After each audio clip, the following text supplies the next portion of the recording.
everyone, my name is Holly, and in today's video I'm going to be doing my November wrap-up and my December TBR. So normally I wouldn't do these two types of videos in one video. I would normally do them separately, but since I totally failed myself this month and I failed you guys, I failed this country.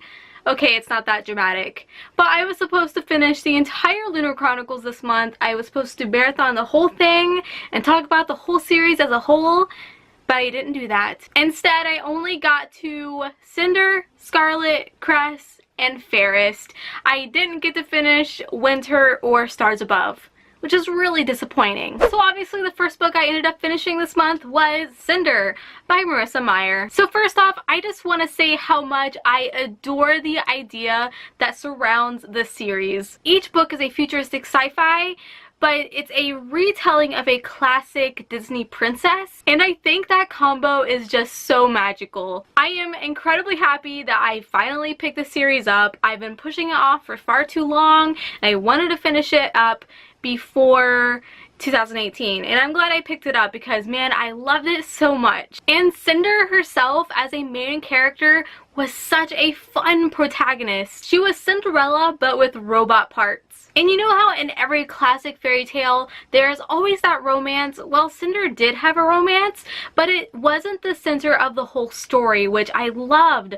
And her whole motivation was her independence. Cinder was prepared to pull herself up with her mechanical bootstraps, and I appreciated that about her. Now, Prince Kai wasn't the most fleshed out character, but still, I honestly really liked him. I didn't quite understand what he found so appealing about Cinder, but there was definitely something about them too that just drew me in from when they very first meet. So you have the evil stepmother, who I freaking hated, by the way, and then you have the evil stepsister, there's a prince and a ball, and there is even the classic running down the staircase, like, classic fairy tale scene from Cinderella. And man, when I noticed that scene was in there, I just couldn't help but chuckle because how she wove that into it was just so fun. So I ended up giving this one a 5 out of 5 stars. I freaking loved it. And then I moved on to the next one, which was Scarlett, book 2 by Marissa Meyer. So it's really funny actually because this is the book that everyone told me was their favorite, so I was super looking forward to it, and it actually ended up being my least favorite so far.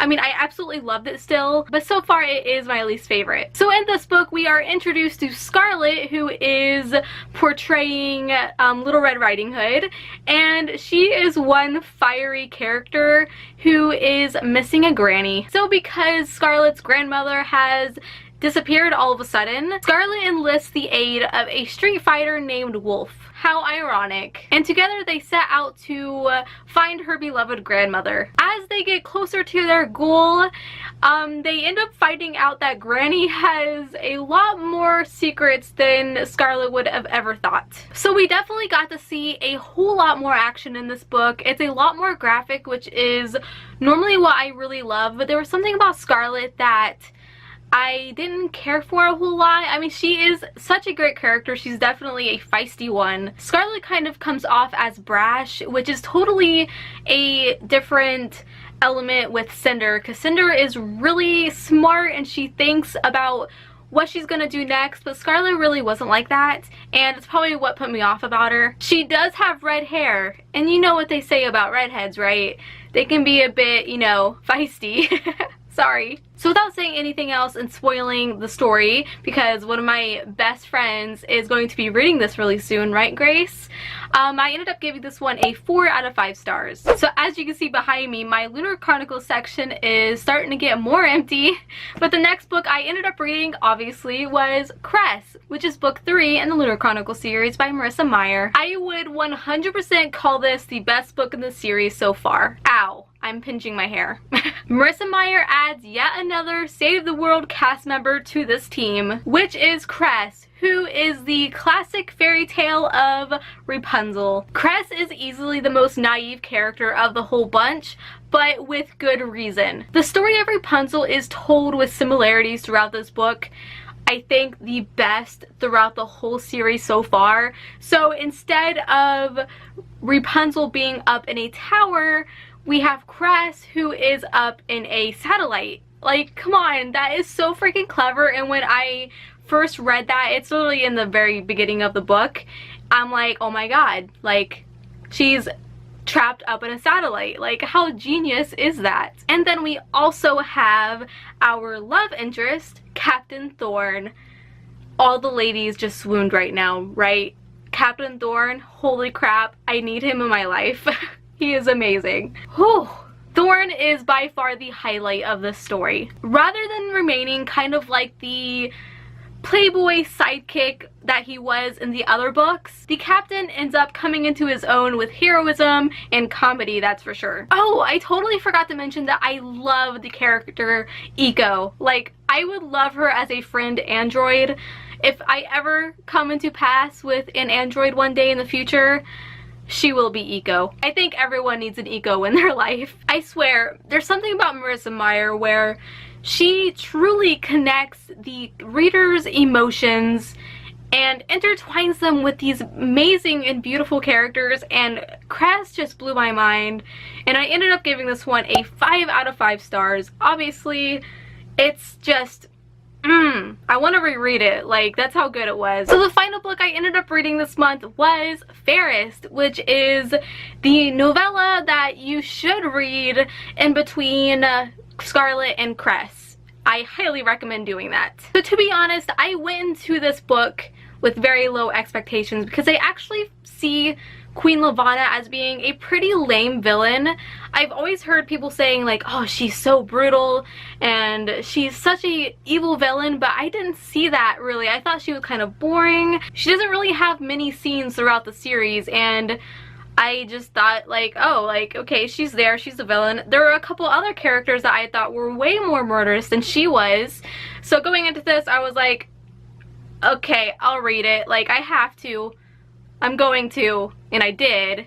And I loved it. I do personally love indulging in villains' backstories. It's definitely a thing that I want to see more in books. Just a totally separate book for villains. They're my favorite characters normally, except Queen Lavanna, until I read this. So I went into this thinking that I was going to feel super sympathetic for Lavanna, and I didn't. Reading this book, you will hate her even more, and I kind of loved it. I am more excited to go into winter now, knowing the facts that I do about Lavanna through this book. Her mind is so warped, and she has this forceful desire to make herself happy, and I've never really read a character like that, and this backstory just delved into it even more. She has absolutely no human empathy whatsoever. She will go out of her way to make herself look beautiful, and my dog just sighed, and to make herself happy,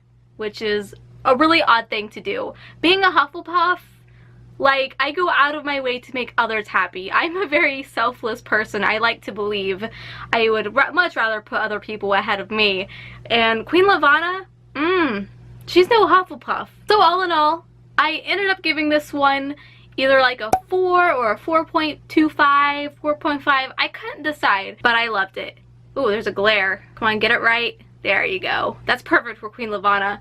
Perfect. Cover her freaking face. Okay, so that was my November wrap up. Let's go ahead onto my December TBR. This one's easy. So I'm going to finish this series up for sure. I'm going to read Winter. Winter? Did I really just say that? Winter.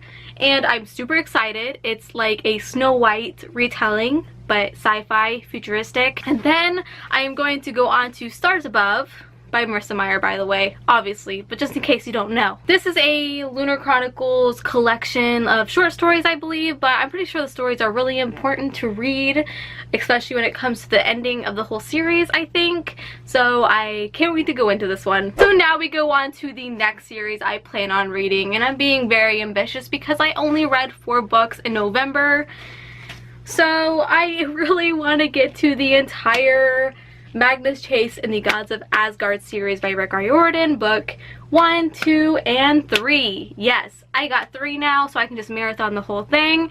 It's going to be amazing. I can't wait. I haven't read a Rick Riordan book since Heroes of Olympus. I think I read that in the beginning of the year.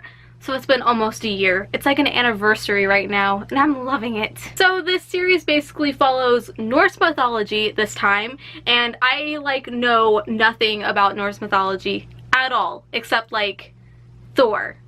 I think that's it. So I can't wait to go into this. I always learn so much reading Rick Riordan books, and I can't wait to learn more about Magnus Chase and who he is as a character, because I know he's related to Annabeth from the Percy Jackson series, and it's gonna be great. Wish me luck on finishing 2 series in December. Holy crap, I just realized that. I am hoping to finish 2 whole series in December. So that is it for today's video. I really hope you guys enjoyed. Tell me down below what books that you plan on reading in December and some of the books that you read in November, because I would love to know. Don't forget to follow me on Instagram. I'm at Holly Hearts Books, and don't forget to add me on Goodreads. The link is always down below in the description box, because I would love to be your friend. So until we meet again, happy reading.